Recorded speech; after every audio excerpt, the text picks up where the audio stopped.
नमस्कार, आप सभी का स्वागत है आत्ममंथन चैनल पर। यह चैनल आत्मा, धर्म, विज्ञान और जीवन के गहरे प्रश्नों पर चर्चा और आत्मनिरीक्षण के लिए समर्पित है।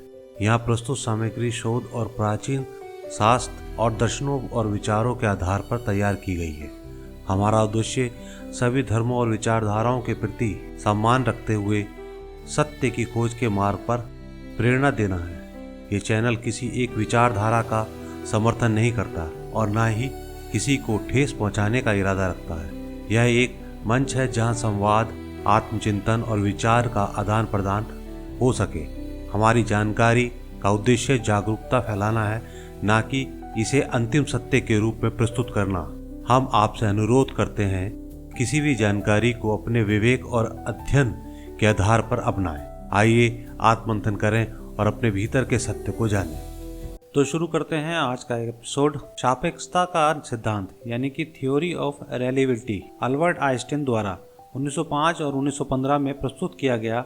यह विज्ञान का एक ऐसा सिद्धांत है जिसने समय, स्थान और ब्रह्मांड की हमारी समझ को पूरी तरह से बदल दिया। इसे दो भागों में बांट सकते हैं। पहला जो है विशेष सापेक्षता का सिद्धांत, सामान्य सापेक्षता का सिद्धांत दूसरे नंबर पे है। इस नियम का मुख्य आधार यह है कि समय और स्थान स्थिर नहीं है, वे पर्यवेक्षण यानी कि ऑब्जर्व की दृष्टि पर निर्भर करता है। सापेक्षता का नियम कहता है कि भौतिकी के सभी नियम हर पर्यवेक्षक के लिए सामान्य होते हैं, चाहे वे स्थिर हो या गति में। यह सिद्धांत समय, स्थान, द्रव्यमान और ऊर्जा को जोड़ता है। सिद्धांत के मुख्य बिंदु क्या क्या हैं? विशेष सापेक्षता के जो मुख्य बिंदु हैं वो हैं प्रकाश की जो गति है वो करीब 29,97,92,458 मीटर प्रति सेकंड सभी के लिए समान है। ऑब्जर्व करने वाला व्यक्ति है या ऑब्जर्व करने वाले की गति कुछ भी हो, यानी कि अगर उसे कोई देखने वाला है तो उसकी गति कितनी भी हो, लेकिन प्रकाश की गति हमेशा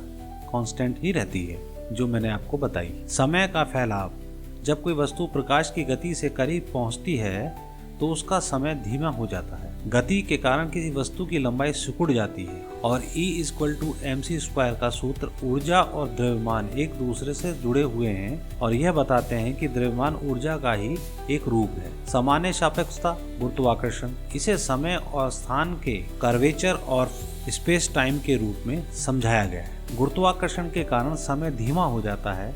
इसे गुरुत्वीय समय प्रसारण यानी कि ग्रेविटेशनल टाइम डायल्यूशन कहते हैं। बड़े पिंड जैसे ग्रह हो गया, तारे हो गए, समय और स्थान को मोड़ते हैं, जिससे उनकी कक्षाओं में चलने वाली वस्तुएं प्रभावित होती हैं। सिद्धांत का वैज्ञानिक योगदान क्या है? Black hole. सापेक्षता के नियम ने ब्लैक होल के अस्तित्व को सिद्ध किया है। बिग बैंग थ्योरी, ब्रह्मांड के विस्तार को समझने में मदद मिली। जीपीएस तकनीक, जीपीएस प्रणाली सापेक्षता के सिद्धांत पर आधारित है, जो समय और स्थान के सटीक मापन में मदद करता है। महाकर्षण तरंगे यानी कि ग्रेविटेशनल वेव्स, आइंस्टाइन की भविष्यवाणी के अनुसार गुरुत्वीय तरंगे ब्रह्मांड में चलती रहती हैं। अब अध्यात्म से इसका क्या संबंध है? समय और स्थान की सापेक्षता। अध्यात्म में भी समय और स्थान को स्थायी नहीं माना गया है। योग और ध्यान के माध्यम से व्यक्ति अपने भीतर समय और स्थान की सीमाओं को पार कर सकता है। उदाहरण, गीता में भगवान कृष्ण अर्जुन को विराट स्वरूप में पूरा ब्रह्मांड दिखाते हैं, जहां समय और स्थान का कोई अर्थ नहीं रह जाता। शून्यता।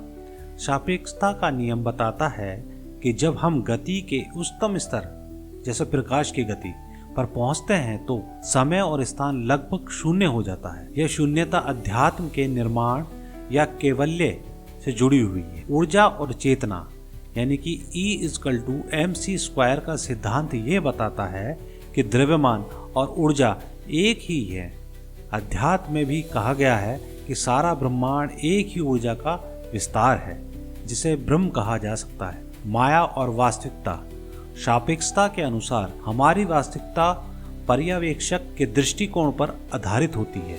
इसी प्रकार भारतीय दर्शन में माया का सिद्धांत कहता है कि यह संसार केवल एक भ्रम है और सत्य केवल आत्मा या ब्रह्म है। सापेक्षता में सापेक्षता का सिद्धांत विज्ञान और अध्यात्म दोनों में समानता दिखाता है। यह हमें सिखाता है कि हमारे विचार, दृष्टिकोण हमारी वास्तविकता को प्रभावित करते हैं। अध्यात्म, ध्यान और योग के माध्यम से व्यक्ति इस ब्रह्मांड की गहरी सच्चाई को समझ सकता है।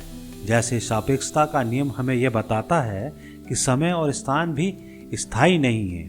सापेक्षता का नियम यह दिखाता है कि आधुनिक विज्ञान और प्राचीन भारतीय दर्शन दोनों एक ही सच्चाई को अलग अलग तरीकों से समझने का प्रयास करते हैं। आइंस्टीन के शब्दों में धर्म के बिना विज्ञान अंधा है और विज्ञान के बिना धर्म अपंग है। इसलिए विज्ञान और अध्यात्म का संगम हमें ब्रह्मांड की सच्ची समझ प्रदान कर सकता है। तो आज हमने थोड़ा सा ये जाना कि सापेक्षता का नियम क्या है।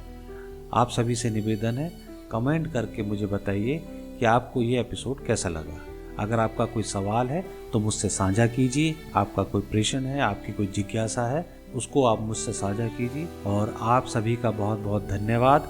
नमस्कार, जय हिंद।